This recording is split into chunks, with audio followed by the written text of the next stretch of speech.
கிதியோனுடைய சரித்திரத்தை நான் படிக்கும் பொழுது எனக்கு ஆச்சரியப்பட்டதை விட சிரிப்பு வந்ததுதான் அதிகம். ஏன்னா முதல்ல என்ன சொன்னார்?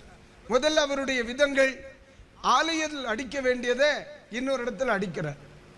அப்புறம் அவருடைய ஒவ்வொரு செயல், நான் சின்ன பையன், நான் எங்கள் குடும்பத்தில் நான் சின்னவேன்னார்.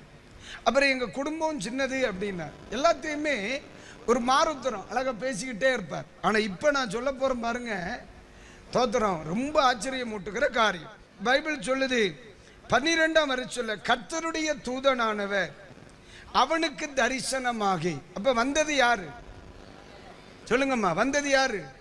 கர்த்தருடைய தூதன். அப்போ சொல்றார், பராக்கிரமசாலின்ட்டார். அதையும் ஏத்துக்கிட்டான். நான் உன் கூட தான் இருக்கேன், ரொம்ப நன்றி. ஒரு மனுஷனை மாதிரி நான் உன்னை முறியடிக்க பண்ணுவேன், ரொம்ப சந்தோஷம். சில ஆட்கள் கண்ணாடியில் டப்புன்னு பார்த்தா நம்மளே பயந்துருவோம். ஏன்னா சில நேரங்களில் நம்ம முகம் நமக்கே கொடுமையா இருக்கு. உங்களை இல்லடா, நம்மளை சொன்னேன். ஆனா இந்த பயத்துக்கு எல்லாத்தையும் விட பெரிய கொடுமை என்ன தெரியுமா? இவ்வளவு நேரம் அவரோட பேசி பழகி அவரோட நேரத்தை செலவிட்டுட்டு இப்ப ஒரு காமெடி பண்றார்.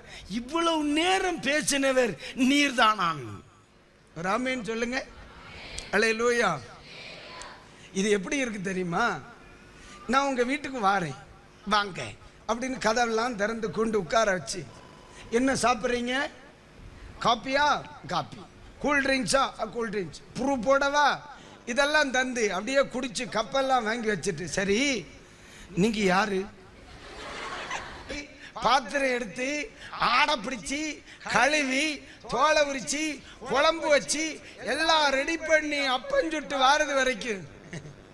இப்ப நல்ல கவனிங்க, நம்முடைய தெய்வம் மேல சொல்றையா, அந்த கிதியோனுக்காக அவ்வளவு நேரம் உட்கார்ந்து இருந்தவர் எனக்காக, என் ரட்சிப்புக்காக எத்தனை வருஷம் வெயிட் பண்ணார் தெரியுமா? ஆண்டவர்கிட்ட நான் படிச்சது, நான் எல்லாம் உட்கார்ந்து இருக்கேன் மாட்டேன். ஆண்டோடைய அன்பு பாரியா, ஆண்டோடைய அன்பு பாரியா. ஒரு மனுஷனை கொண்டு இதை செய்யணும்னு அப்பா நினைச்சிட்டாருன்னா அவனுக்கு வேண்டி அவர் எவ்வளவு இறங்குறார் பாத்தியா? ஆனா சில நேரத்துல எல்லாம் அவர் தன் ஸ்தானத்தையே விட்டு இறங்கி உன்னோட ஒன்னா உன் கூட அவரா சேர்ந்து இறங்கி வந்த பிறகு கூட சிலர் அவரை வருத்தப்படுத்துறாங்கன்னு சொல்லும்போது வேதனையாத்தான் இருக்கு. ஆனா உண்மையில பிரதர், நீ எல்லாம் ரட்சிக்கப்படுவேன்னு அவர் எவ்வளவு வெயிட் பண்றார். ஒருவேளை நான் நினைக்கிறேன் உங்க வீட்டுல உட்கார்ந்து இருப்பார். ஒருவேளை அவர்கிட்ட கேட்டா, இங்கேயே உட்கார்ந்து இருக்கிறீங்க, என் பிள்ளை வருவான், எதுக்கு என்னை ஏற்றுக்கொள்வான்னு அவன் எனக்கு சொல்லி இருக்கான், என் பிள்ளை வருவான். உன் வீட்டுல அவர் வெயிட் பண்ற. சபையில வரும் பொழுதெல்லாம், இன்னைக்காவது என் பிள்ளை ஞான ஸ்நானத்துக்கு ஒப்பு கொடுக்க மாட்டானா, ஒரு வெயிட் பண்ணுவார்.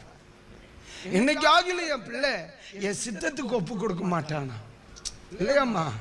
அந்த இடத்துல அவ எப்படியாகிலும் பயத்தை விட்டு வெளியே வந்து, என்னை அழைச்சவர் ஆண்டவர் தான், என்னை அழைத்தவர் ஆண்டவர் தான், என்னை தெரிந்து கொண்டவர் ஆண்டவர் தான் அப்படிங்கிற அந்த தைரியத்துக்குள்ள வர்றதுக்காக இவ்வளவு நேரம் உட்கார்ந்து இருக்கார். நம்ம கணக்கின்படி 4 மணி நேரத்துக்கு மேல உட்கார்ந்து இருக்காருமா. ராமேன்னு சொல்லுங்க சத்தமா. அல்லேலூயா, அல்லேலூயா. ஒன்று, பொறுமையோடு அமர்ந்திருந்தார். அப்படித்தானே? பொறுமையோடு அமர்ந்திருந்தார்.